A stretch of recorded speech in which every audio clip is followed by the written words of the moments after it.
हाँ जी बच्चों, ਅੱਗੇ ਆਪਾਂ ਇੱਕ ਬਹੁਤ ਇੰਪੋਰਟੈਂਟ ਡੈਰੀਵੇਸ਼ਨ ਲੈ ਕੇ ਆਏ ਹਾਂ। ਵੈਰੀ ਇੰਪੋਰਟੈਂਟ ਡੈਰੀਵੇਸ਼ਨ ਐਗਜ਼ਾਮ ਦੇ ਵਿੱਚ ਆ ਜਾਂਦੀ ਹੈ।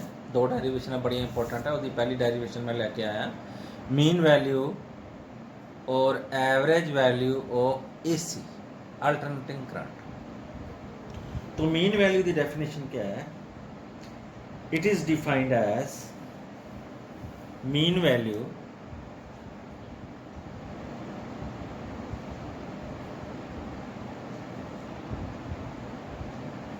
which sent same amount of charge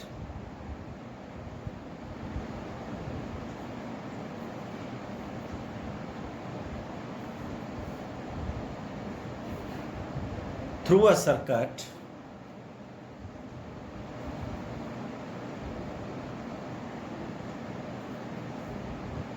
in a half time, in the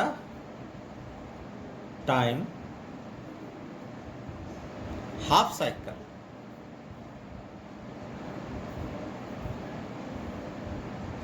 as is sent by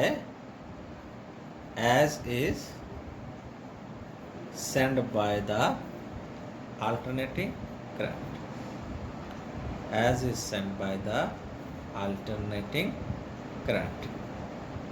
ये है steady current, means mean value of AC is equal to the steady current, mean value of steady current which will send the same amount of charge through a circuit in the time of half cycle as is sent by the alternating current in the same circuit for the same time, for the same time। तो definition है मीनस कि जिन्ना study current आ half time ਦੇ ਵਿੱਚ ਕਿਸੇ circuit ਜਿੰਨਾ charge send ਕਰਦਾ ਹੈ ਉਨਾ ਹੀ ਅਲਟਰਨੇਟਿੰਗ ਕਰੰਟ ਉਸੇ ਸਰਕਟ 'ਚ ਉਨੇ ਹੀ ਟਾਈਮ 'ਚ ਚਾਰਜ ਸੈਂਡ ਕਰੇਗਾ। ਉਹ ਅਲਟਰਨੇਟਿੰਗ ਕਰੰਟ ਦੀ ਵੈਲਿਊ ਨੂੰ ਅਸੀਂ ਮੀਨ ਵੈਲਿਊ ਕਹਿੰਦੇ ਹਾਂ। तो ਇਹਦੇ 'ਚ ਯਾਦ ਰੱਖਿਓ ਹਾਫ ਸਾਈਕਲ ਲੈਣਾ, ਹਾਫ ਸਾਈਕਲ ਮਤਲਬ 0 ਤੋਂ t/2 ਲੈਣਾ। ਹੁਣ ਕੰਪਲੀਟ ਸਾਈਕਲ ਕਿਉਂ ਨਹੀਂ ਲੈਣਾ?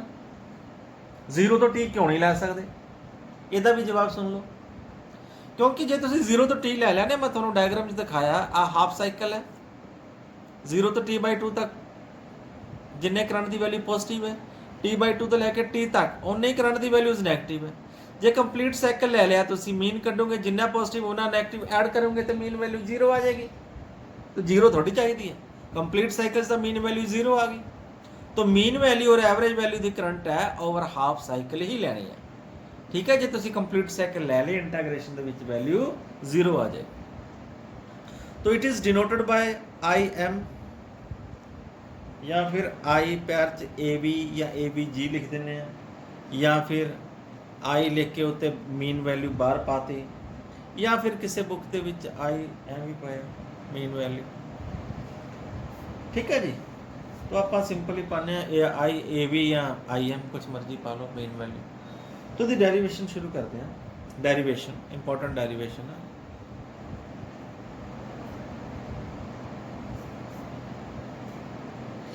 सब तो पहला तो बच्चों I is equal to I naught sine omega T,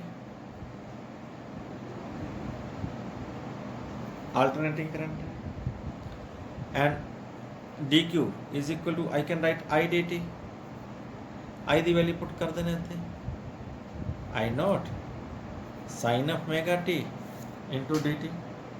ਇਹ small amount of charge C. Total charge ਪਤਾ ਕਰੋ ਇੰਟੀਗ੍ਰੇਟਿੰਗ ਬੋਥ ਸਾਈਡਸ।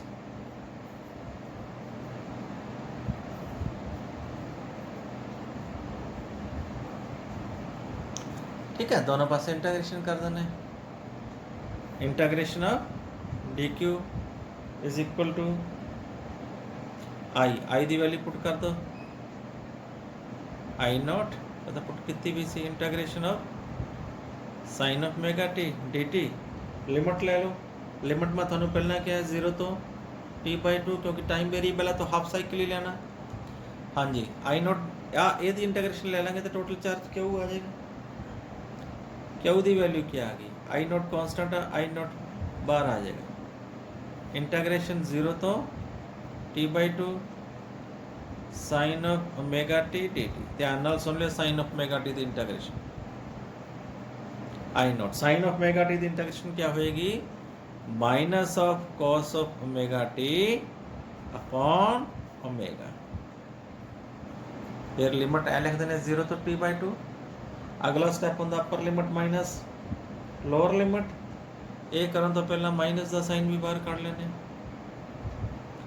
तो क्यू की वैल्यू क्या आ जाएगी, minus I naught upon omega cos of omega into small T था तो value t/2 minus cos of 0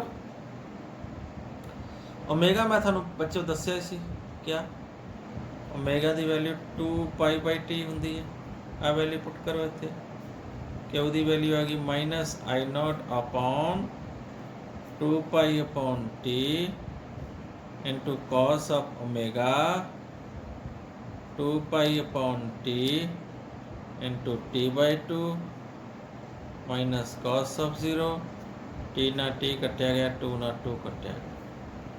हम कॉस पाई की वैल्यू क्या होंगी, -1, कॉस 0 की वैल्यू 1, -1 -2 हो जाएगा। तो क्यू की वैल्यू क्या आ गई,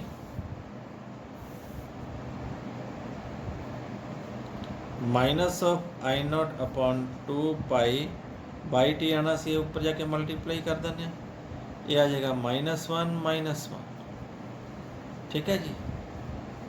क्या बन गया थे, minus of I naught upon 2π into t into minus of 2 ना 2 कट्टिया गया, माइनस माइनस प्लस आ गया, means I not T upon पाई रह गया अपने को टोटल अमाउंट ऑफ चार्ज।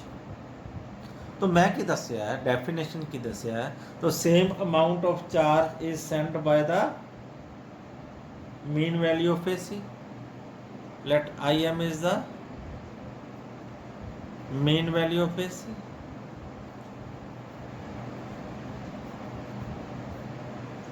तो डायरेक्ट करंट है, स्टेडी करंट है, IM मीन वैल्यू टाइम उन्ना ही है t/2। स्टेडी करंट वास्ते आप लिख सकते हैं total charge is equal to mean value into t/2। अब बराबर लिख दो, फिर IM इंटू t/2 की वैल्यू सेम चार्ज ही है, तो I naught into t upon pi, t ना टी कट्टिया गया, 2 उधर आके मल्टीप्लाइड हो जाएगा। आई एम की वैल्यू क्या आ गई, 2i0 अपॉन पाई।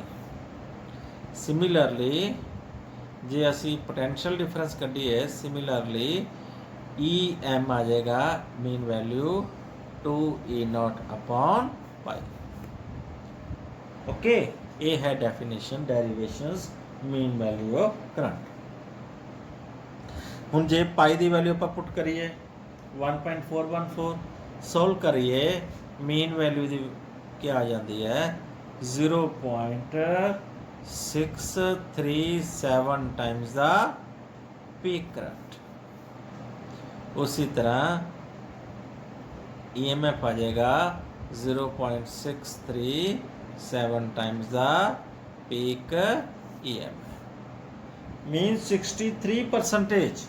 जे परसेंटेज देखो ना, जिमें आ तो मैक्सीमम है, आ की हो जाएगा I0, आ हो जाएगा लगभग हाफ, इत्थे जे आ जाएगा mean value, right. Mean value कि हाफ तो मैक्सीमम दे 63.7%। तो मीन वैल्यू आप लिख सकते हैं, mean value of AC is, mean value of AC is या मीन वैल्यू या average value 63.7% off peak current. ठीक है जी। तो इसी तरह जो आप नैक्सट मतलब हाफ साइकिल की कढ़ना चाहेंगे, मीनस t/2 तो t, इत्थे ही लिमिट के विच आपां जिवें 0 तो t हाफ लिया सी, इत्थे t/2 तो t ले लिए, सारा कुछ सेम आ जाएगा। इत्थे अपने को माइनस का साइन आ जाएगा। माइनस साइन इंडिकेट्स कि 0 तो लैके t/2 तक अपने को मीन वैल्यू आनी सी 2i0 अपॉन पाई, तो जे आप t/2 तो t ले लेंदे, फिर अपने को मीन वैल्यू आनी सी -2i0 अपॉन पाई, तो जे आप शुरू तो ही 0 तो लैके t ले लेंदे, फिर वैल्यू क्या आनी सी इन्हां दी जदों मीन कटदे 0। ठीक है जी, ये सी मीन वैल्यू। बहुत इंपॉर्टेंट डेरिवेशंस है, इसनों 2 बार पढ़ लियो, देख लियो वीडियोज़ नूं ते नोट्स बना लियो अपने, डेरिवेशन लिख के देख लियो। फिर अगली भी एक होर इंपॉर्टेंट वैल्यू है, नैक्सट वीडियो च पाने हैं, वो है root mean square value. Thank you, have a nice day.